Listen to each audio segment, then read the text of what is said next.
Now, some of you needs to hear this.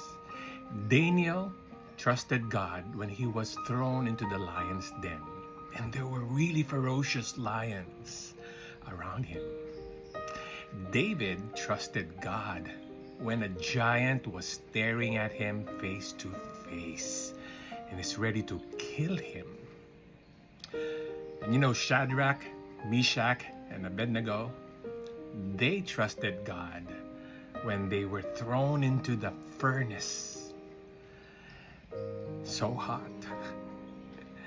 It's a place where I think 10 meters away pa lang, masusunog ka na. And Jonah, you know Jonah?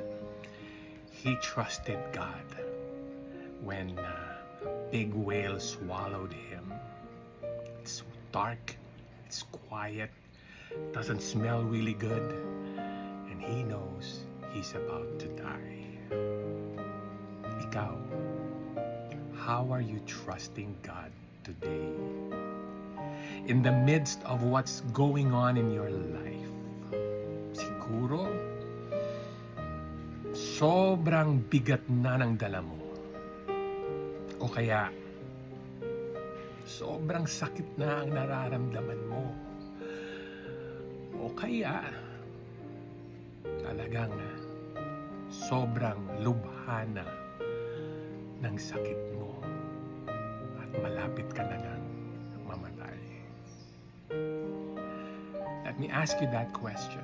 How are you trusting God in the midst of your life? Please, continue to trust God. Trusting Him makes the difference and makes life a blessing. God bless.